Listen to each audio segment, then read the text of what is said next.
Tá bom.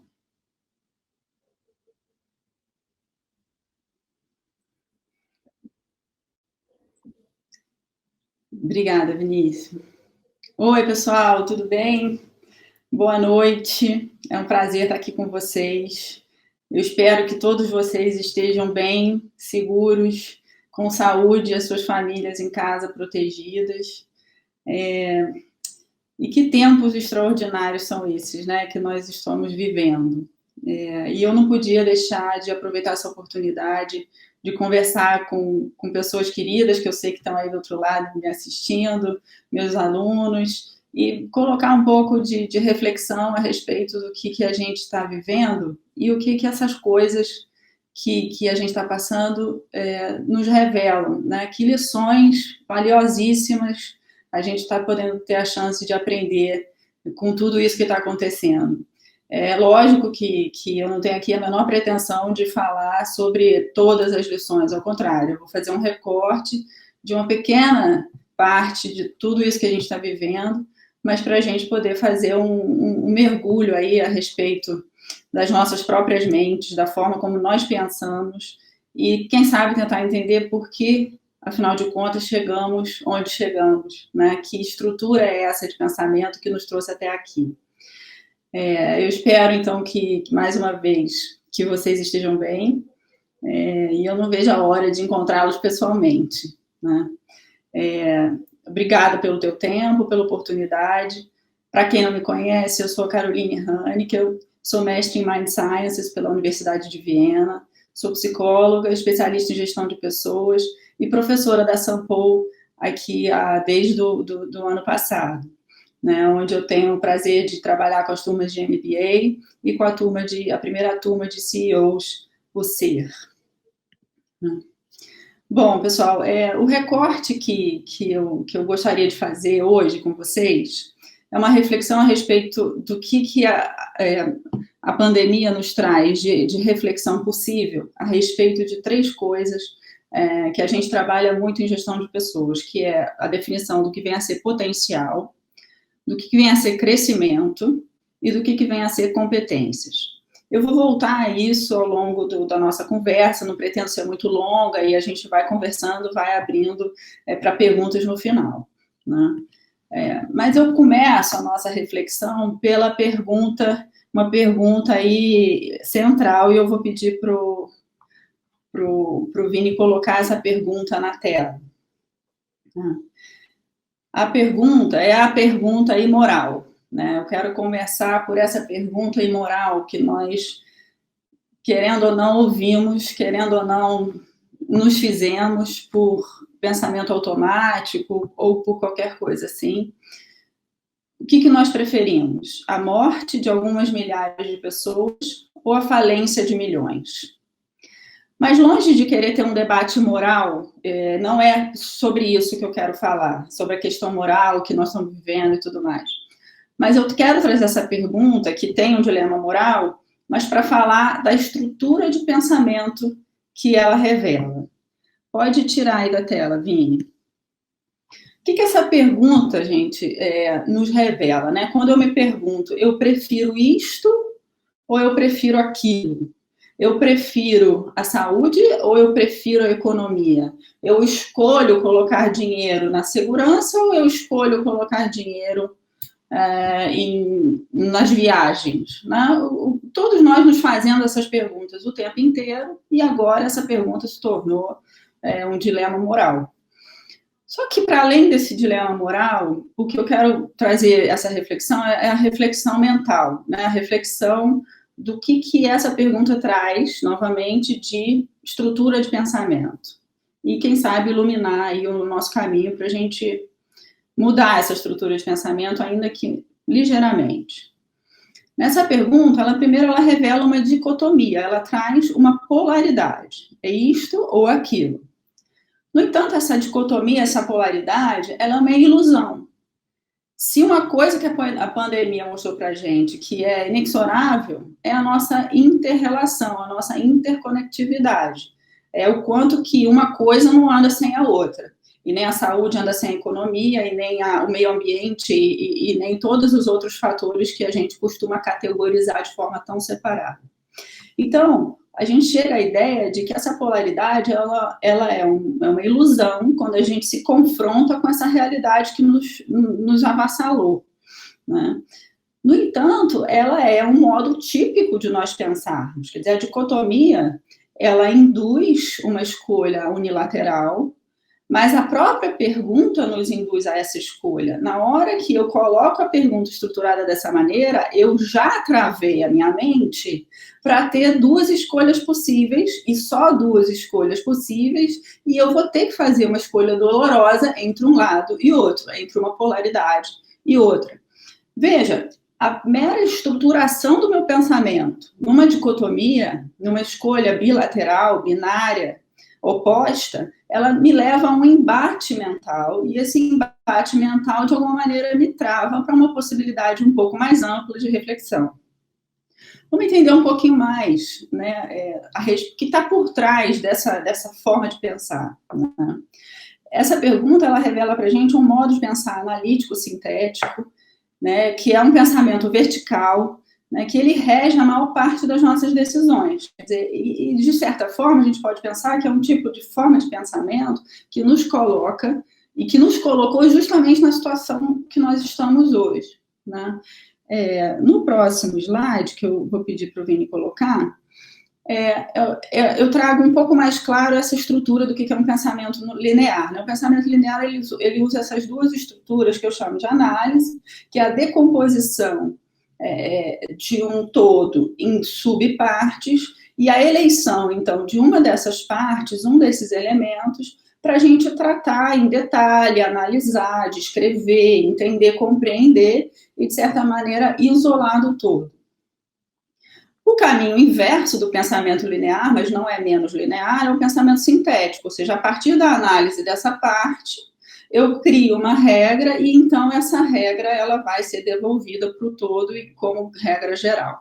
Eu não quero me estender muito nessa blá blá blá e tal, mas é importante que a gente entenda essa estrutura e para depois eu chegar no que a gente veio aqui para discutir, que é o que raios isso tudo tem a ver com potencial crescimento e competências, né? Mas que fique claro, a gente está tratando de uma estrutura de pensamento, um jeito de pensar, e esse jeito de pensar leva com que nós tenhamos decisões e tomemos escolhas e caminhos que nos levaram até aqui. Então, eu estou fazendo um caminho inverso de, bom, vamos voltar para a origem da questão.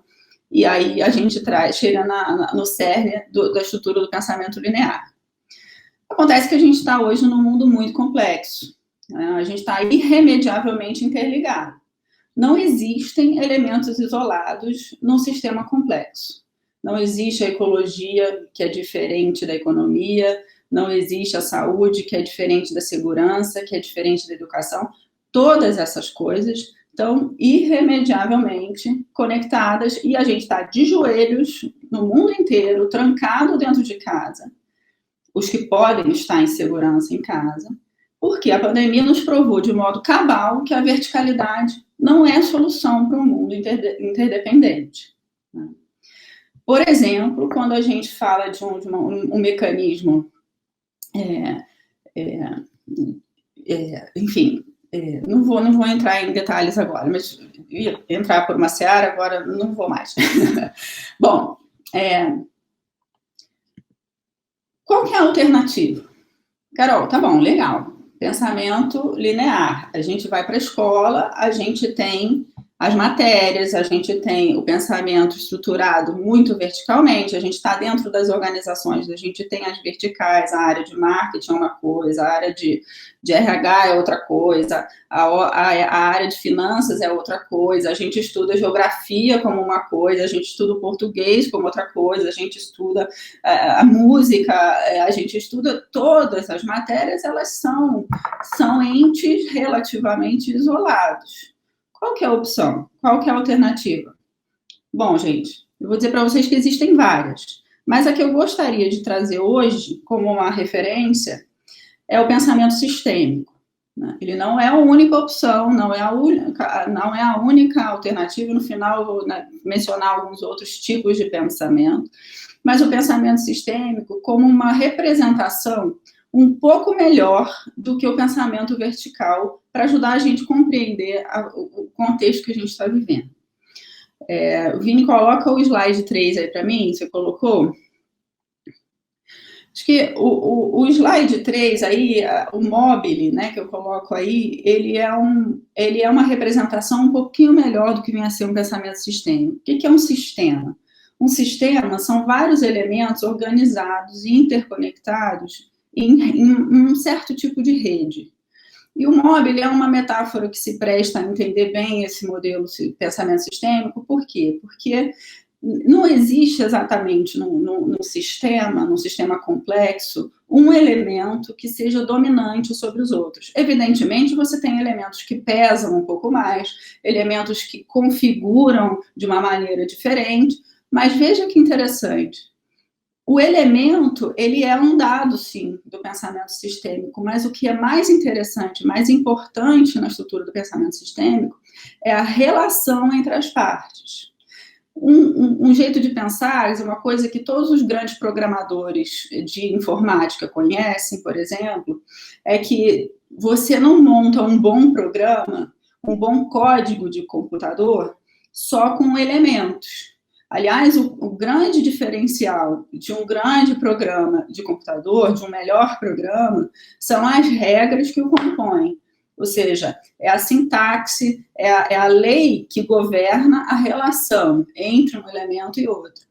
Em certo sentido, a macroeconomia é um tipo de ciência, uma ciência que já estuda isso, o pensamento sistêmico de uma maneira muito mais ampla.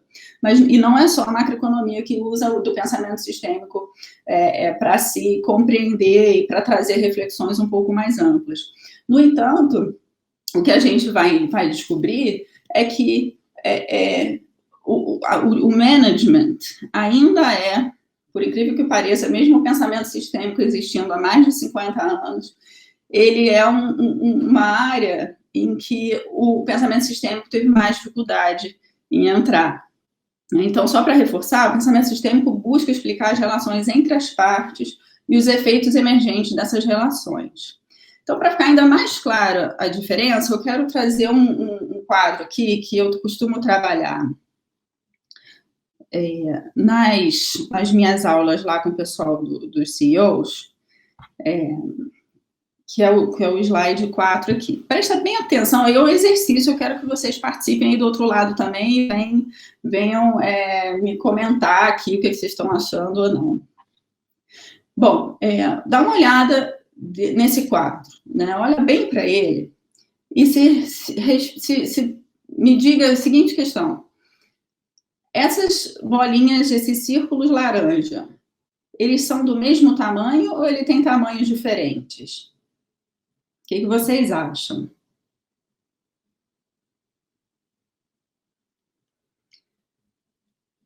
Muda, Vini, para mim para o slide 5, por favor.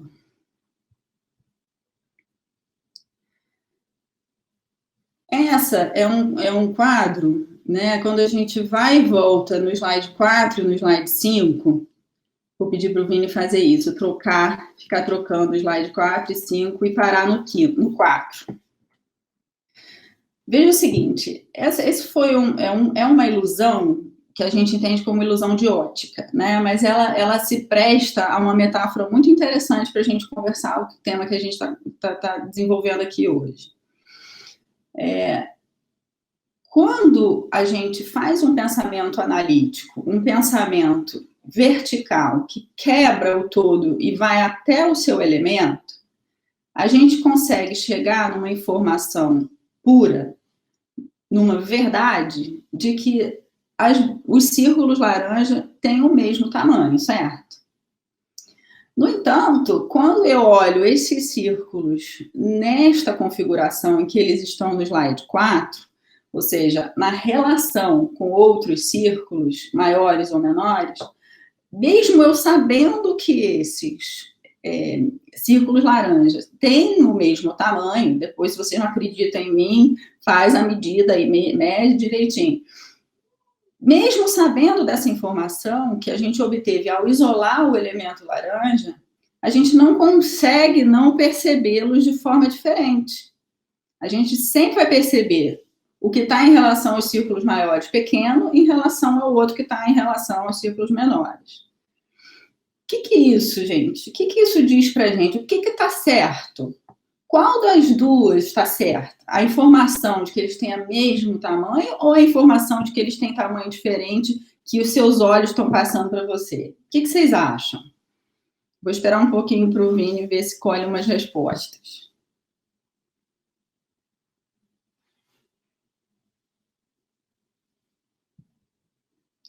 Alguém se habilita?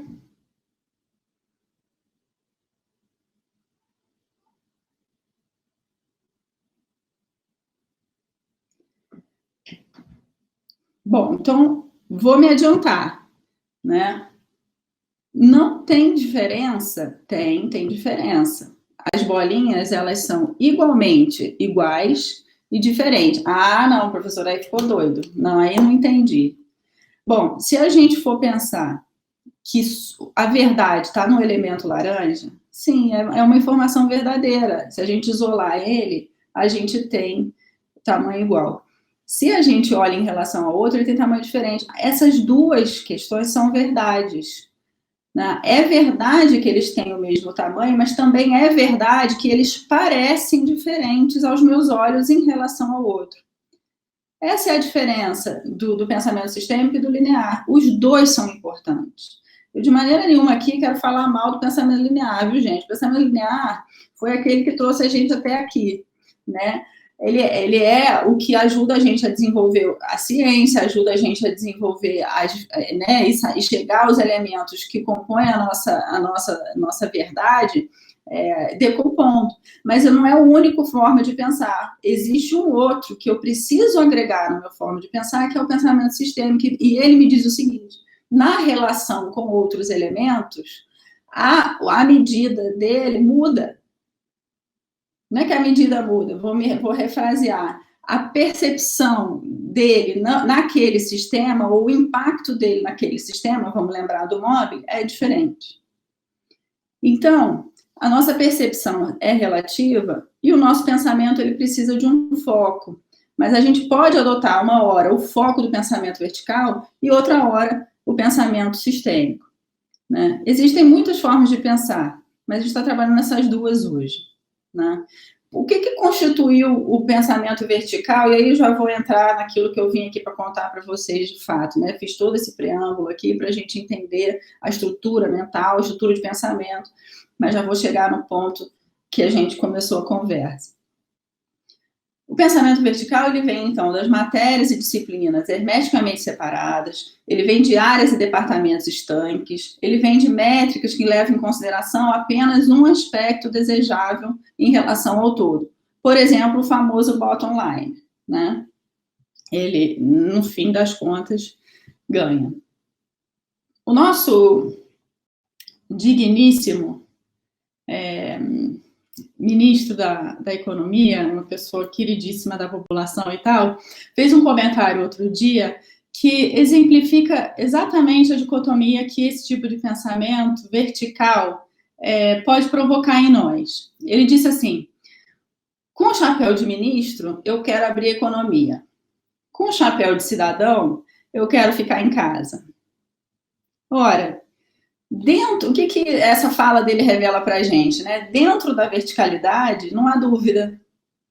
Ele está dizendo, olha, se eu mudar o chapéu, e isso nas organizações a gente ouve o tempo todo as pessoas falando, né? Eu vou botar o meu chapéu agora de diretor, não, agora eu vou botar o meu chapéu de funcionário.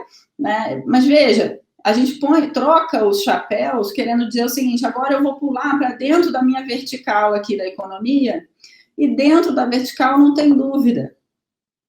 Não tem dúvida, porque não tem embate, é clara, né? As diretrizes estão claras, as regras são claras, e o resultado das escolhas é mais ou menos simples, porque parte de premissa unidimensional. Só que a questão não é tão simples, né? O pensamento vertical, então, ele é útil, ele nos ajuda a isolar as variáveis, a explorar os cenários, ele constrói conhecimento, especialidade, Mas o uso exclusivo desse modo de pensar tem esse efeito colateral indesejável, que é a criação de falsas polaridades e essa perda da compreensão da relação entre as partes. Bom, aí a gente chega, né, no que eu vim aqui refletir a respeito também do que, tá bom, isso tudo, o que isso impacta no mundo do nosso mundo como profissional. O que tem a ver pensamento vertical, pensamento sistêmico, para avaliar pessoas, para sermos atribuídos como potencial, para nos colocarmos como crescimento, enfim, então, para onde que eu vou, né?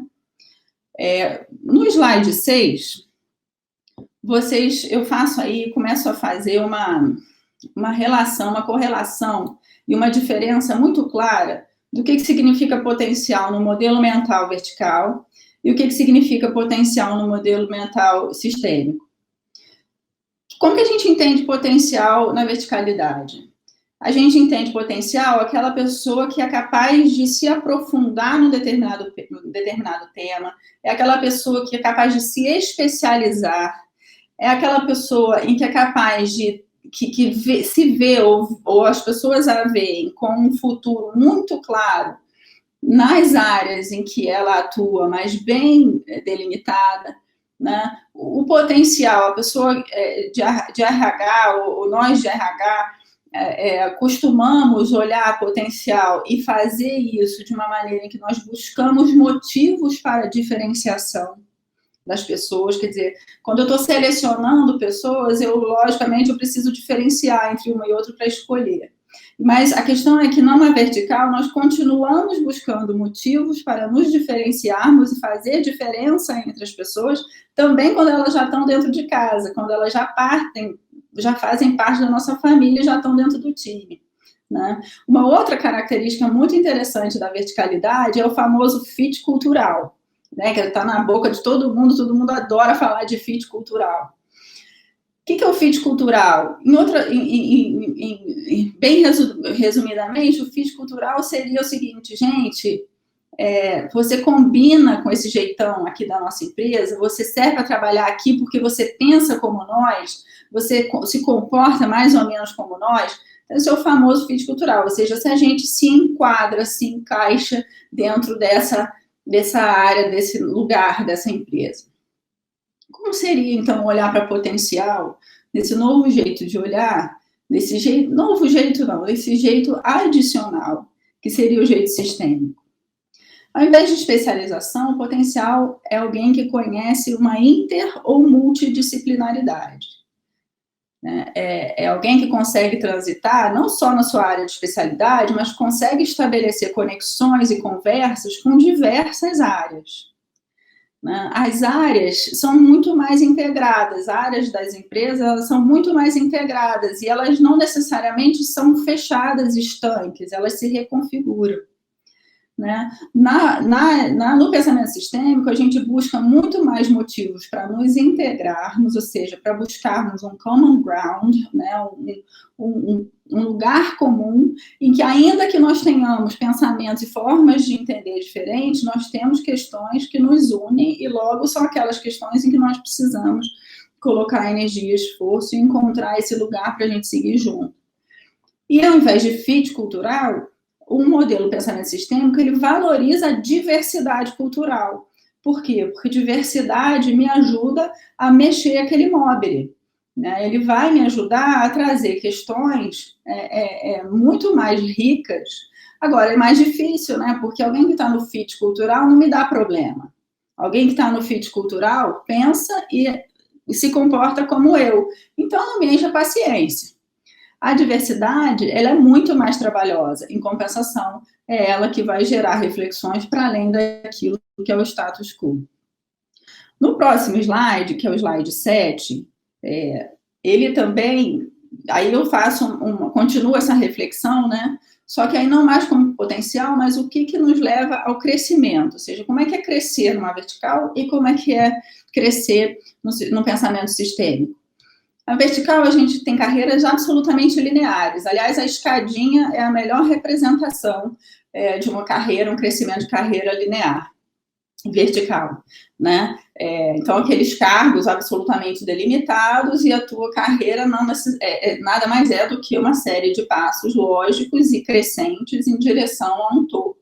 Né? Ou seja, ela tem uma questão de ascensão, ela visa a promoção, ela é hierárquica e ela exige o famoso respeito. Né? Nas minhas andanças, eu encontrei vários líderes, né, de todos os tipos. Encontro ainda muitos líderes. Eu ouço isso surpreendentemente, muito comumente, eu escuto líderes falando assim, olha, eu não ligo que as pessoas venham me desafiar, mas tem que ter respeito, né? Só que quando ele diz esse respeito, ele está dizendo um eufemismo para ele estar querendo dizer, na verdade, a submissão. Né? Esse respeito que a liderança exige nesse contexto de não desafio é um respeito que está dizendo o seguinte: você me respeita porque eu levei esse tempo todo para chegar aqui, logo eu sei mais do que você. Então você se submeta à minha forma de pensar. Isso é verdadeiro, viu, gente? Muito mais verdadeiro do que a gente quer acreditar e do que a gente gostaria que fosse. E como é que é a opção de rede, né? Ou seja, como é que é o pensamento em rede ou pensamento em sistema? Né? Eu não tenho mais carreiras lineares, eu tenho carreiras por projetos. A ascensão, ela se parece muito mais como uma expansão das capacidades e das responsabilidades do que necessariamente uma ascensão vertical em cargos. Né? A promoção, que seria uma linearidade para cima, ela é diferente porque agora ela é uma experiência diversa. Eu não vou mais buscar hierarquia, eu vou buscar times, e esse meu respeito é substituído por desafio, por challenge verdadeiro. É um desafio, isso não significa falta de respeito, mas pelo contrário, quando eu desafio a lógica, quando eu desafio o status quo, quando eu desafio a minha liderança a pensar diferente, trago uma nova forma de olhar, isso é uma grande questão para a inovação, por exemplo. Tem aqui uma pergunta. O que entendemos como diferença entre crescimento e potencial? Potencial eu vou responder aqui, Edilene. Obrigada, Edilene, pela tua pergunta e pela audiência e pela participação. A diferenciação que eu estou fazendo aqui entre potencial e crescimento, potencial é aquilo que faria com que alguém crescesse. E o que eu estou chamando de crescimento é que caminho ele vai percorrer, quais são as ferramentas que vão fazer com que ele atinja esse potencial que ele tem a realizar. Tá bom? E, por fim, aqui continuando no slide 8, eu tenho, então, tendências desejáveis de um bom líder no modelo vertical. Um bom líder no modelo vertical é o smartest person in the room, quem é mais sabido de palavra. É aquela absolute charge, como se diz, né? O resultado para o líder necessariamente um resultado financeiro do negócio, a manutenção do status quo e a adesão ao modelo. Essas seriam as competências do líder, independente do negócio que ele está inserido, no modelo vertical. De novo, o Mobile como metáfora. É o equilíbrio desse sistema. E o equilíbrio, vejam, é um equilíbrio dinâmico. Assim como um sistema vivo, que busca a sua homeostase, né, manutenção do teu equilíbrio para mantê-lo em vida, o mesmo se dá numa instituição em rede, numa instituição que se reconfigura, ela precisa se movimentar, se mexer, mas para manter esse equilíbrio dinâmico do sistema. Ao invés de manutenção do status quo, então a gente tem uma reconfiguração possível, ou seja, uma forma de estruturar que permite reconfigurações mais ágeis. E a adesão ao modelo é uma adesão não a um modelo específico vigente, mas a um propósito e a caminhos possíveis. Bom, pessoal, de uma maneira geral, essas são as principais reflexões que eu queria trazer para vocês. Eu acho que Tem muitas outras possíveis. E fica aqui o convite, né, para primeiro, a gente rever e repensar as nossas arquiteturas, as nossas estruturas organizacionais. Elas estão refletindo um modelo vertical ou um pensamento sistêmico? Fica aqui a gente conversar desenvolvendo as nossas capacidades. Será que a gente ainda não está insistindo no modelo de pensamento que já é útil, mas já é ultra, mega trabalhado desde que a gente está nas organizações, em detrimento para discutir outras formas de ver e pensar o mundo? E, sobretudo, aí fica um convite para meus colegas de remuneração, fica a necessidade de nós revermos a natureza dos nossos incentivos. O que será que a gente está premiando que faz com que seja tão difícil encontrar empresas que tenham um modelo muito diferente da verticalidade? Né? Por fim, nem só vertical e nem só sistêmico. Né? Existem diferentes modos de pensar. Existe a lógica, existe a estatística, existe a sintaxe, a semântica, a imagética, existe narrativas, existe som, existe movimento. Todos são domínios passíveis de investigação científica, todos são domínios do nosso pensamento e da nossa capacidade humana de nos reinventar. Né? Como que a gente desenvolve isso? Acho que o primeiro caminho e o principal dele é a interdisciplinaridade. Né? A gente não dá mais para a gente ficar fechado nos nossos silos. Né? Hoje a gente vê exemplos de interdisciplinaridade sendo o principal motor de toda a inovação. Né? Então a gente vê a psicologia e a economia se unindo para trazer a psicologia econômica. A gente tem a filosofia permeando as escolas do management para poder ajudar a gente a refletir nas questões mais fundamentais. A gente tem neurociência aplicada à cibernética, por exemplo, para trazer as redes neurais. O Watson, por exemplo, da IBM, trabalha, entre outros sistemas, as redes neurais como uma forma de alimentação da sua inteligência artificial. Né? Eu quero terminar aqui e abrir para as perguntas com duas imagens, porque quando eu falo que a gente tem diversas formas de pensar, as pessoas não acreditam muito. Né? Eu quero fazer uma imagem, é mais uma brincadeira. No slide 9, o moço está passeando com a amiga e diz assim: você há de concordar que todo pensamento passa pela linguagem. E aí que ela responde no próximo slide da seguinte maneira. Uma imagem bem legal que diz mais do que 1000 palavras. Bom, pessoal, da minha parte é isso. Espero que essas reflexões tenham trazido para vocês também alguns insights, algumas coisas, e eu vou aqui acompanhar as perguntas, por favor. Estou aqui à disposição. O Fábio Oliveira me fez uma pergunta um pouquinho mais cedo. Um líder é considerado melhor por ser mais sistêmico do que vertical? Fábio, um líder, ele é considerado melhor quanto mais ele puder ampliar a sua forma de pensar. E quanto mais ele puder incluir informações e opiniões do maior número de pessoas que ele tem à sua volta e que ele confia. Eu acho que é isso, no meu entender. O Abílio está me perguntando, professora, crescimento vertical desgasta mais o indivíduo psicologicamente? Abílio, eu não sei te responder essa pergunta honestamente. O que eu observo é o seguinte, tem pessoas que se ajustam perfeitamente ao crescimento vertical e, inclusive, trabalham muito fortemente para isso. Né? O que tem acontecido, que eu tenho visto como um problema e que tem sido um gerador desse enorme crise de estresse, burnout, depressão que a gente está vendo cada vez mais nas organizações, é um fator que é característico da verticalidade, que é a avaliação constante das pessoas. Quando as pessoas entram na organização, a gente já passa por um processo de avaliação para chegar.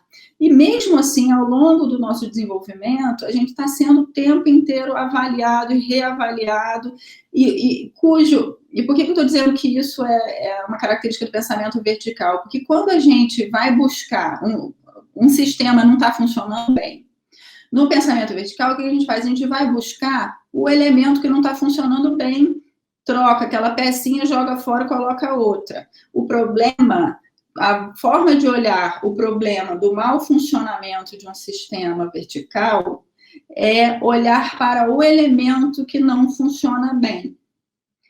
No pensamento sistêmico, isso coloca uma pressão gigantesca sobre as pessoas, porque sempre gera um sentimento de inadequação. Nunca ninguém é suficiente, a gente tem que se reprovar e se repensar o tempo inteiro. Uma forma de pensar sistêmica é a seguinte: sim, existem características individuais dos elementos, mas mais relevante para o resultado do sistema é a correlação entre eles, como esses caras estão estruturados, se comunicando, como que o sistema está arquitetado, que está fazendo com que o resultado penda, ou seja, pior, em determinado ponto do móvel. Então, é uma forma completamente diferente de olhar. Normalmente, a gente recebe pedidos, como consultoria, de entrar nas organizações para fazer desenvolvimento de pessoas, e as pessoas entendem desenvolvimento como avaliar os sujeitos nas suas competências individuais. Ok, isso é verdadeiro, mas é mais verdadeiro ou mais eficaz, quero dizer, no momento em que você está escolhendo pessoas para o seu time. Na hora que esse time está montado, o que você tem que se preocupar de maneira central é a relação entre eles, a interface e o que emerge dessa relação. É isso que é um olhar sistêmico sobre o time. Espero ter respondido a tua questão, Albino, perdão, eu estou chamando de Abílio Albino. Alexandra Venâncio, você acha que a mudança de pensamento é uma quebra de paradigmas muito grande? É uma quebra de paradigma, mas não é muito impossível, aliás, nem é tão difícil assim, uma vez que a gente convida as pessoas e mostra um outro jeito de pensar, rapidamente as pessoas se interessam e querem pensar.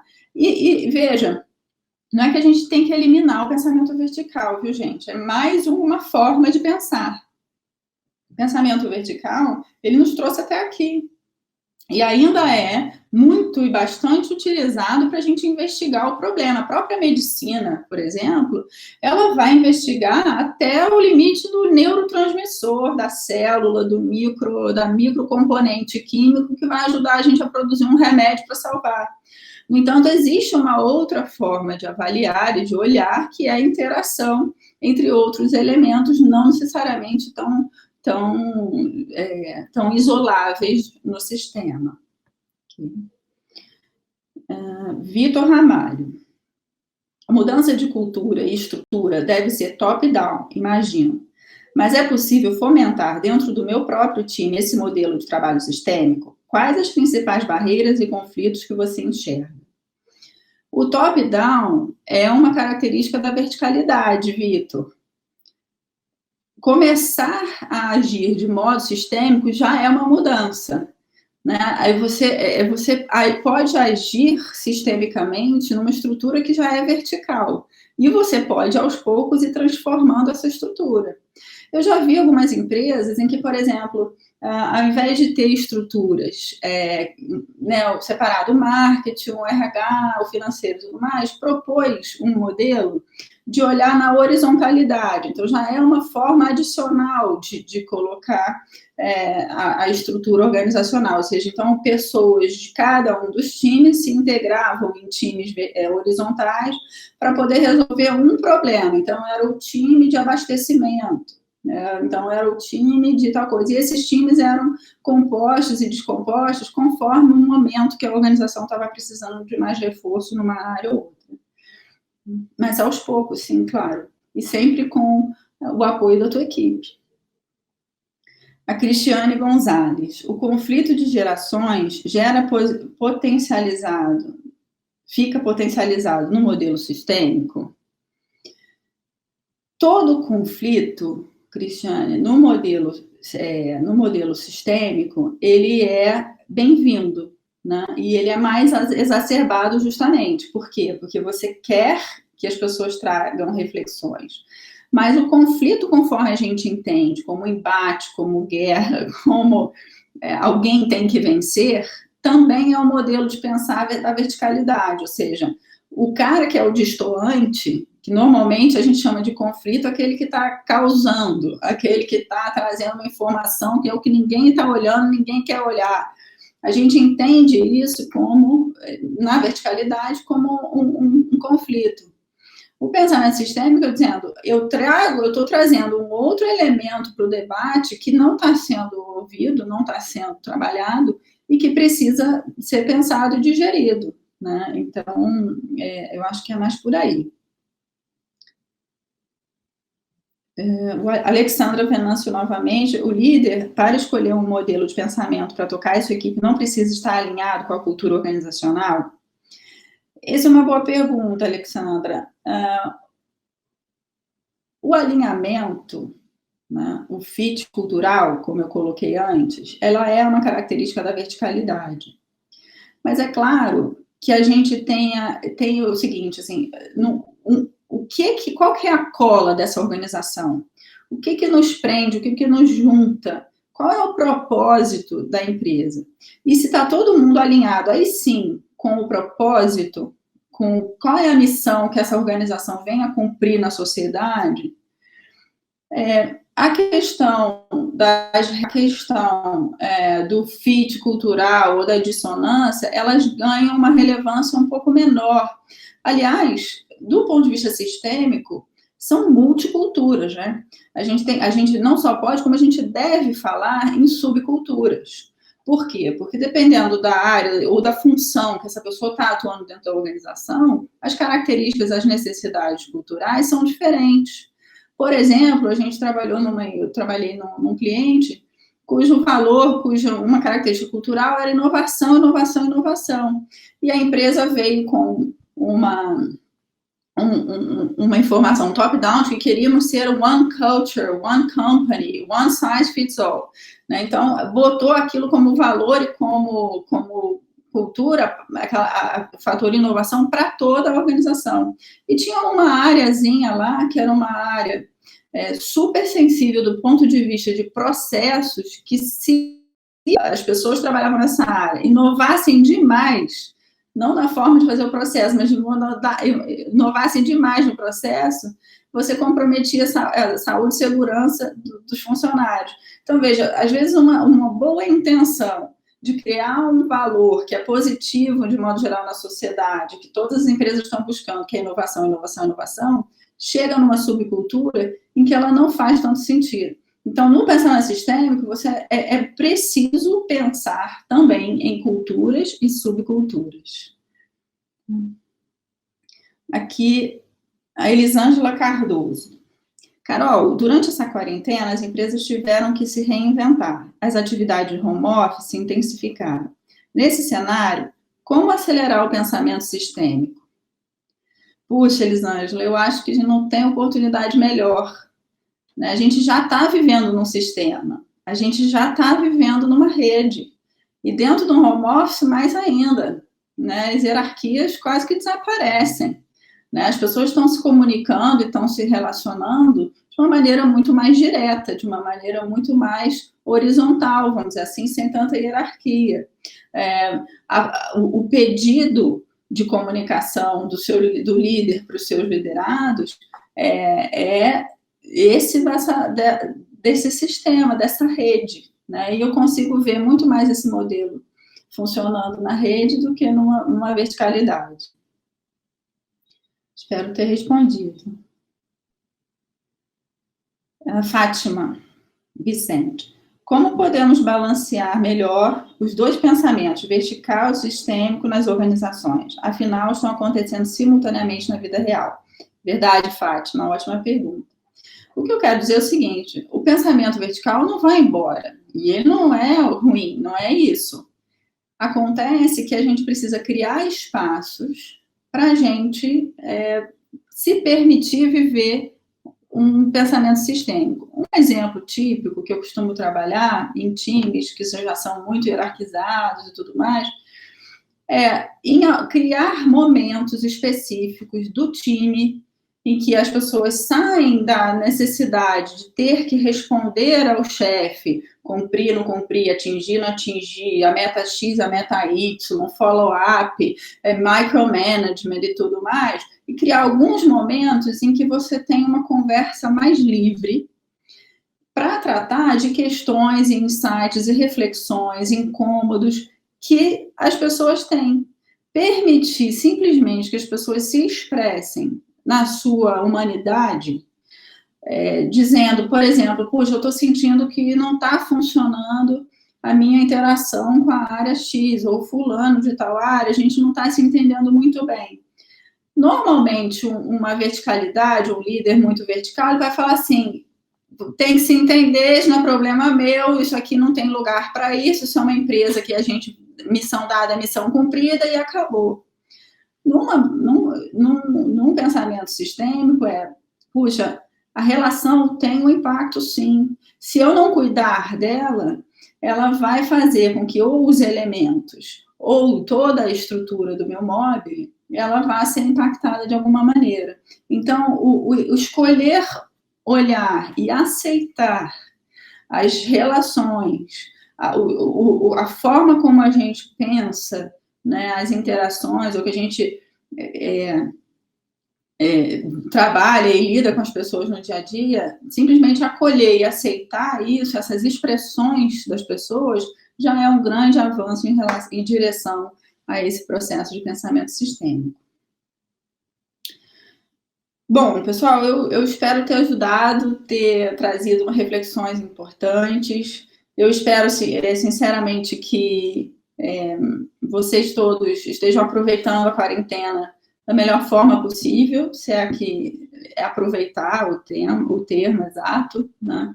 Espero também que vocês fiquem bem, com saúde, e que nós, coletivamente, possamos sair dessa crise de uma maneira não a retomar o normal, porque o normal, como a gente conhecia, foi exatamente o que nos trouxe até aqui, mas que nós possamos usar essas lições duríssimas, né, e algumas pessoas estão vivendo na pele de forma realmente dolorosa, né, que essas lições sirvam para a gente poder criar um novo normal, uma nova forma de olhar para o mundo, uma nova forma de entender a conexão das pessoas, das áreas, dos sistemas e fazer escolhas um pouco mais inteligentes. Era isso, um beijo no coração de vocês e até a próxima, um dia a gente se encontra. Boa noite.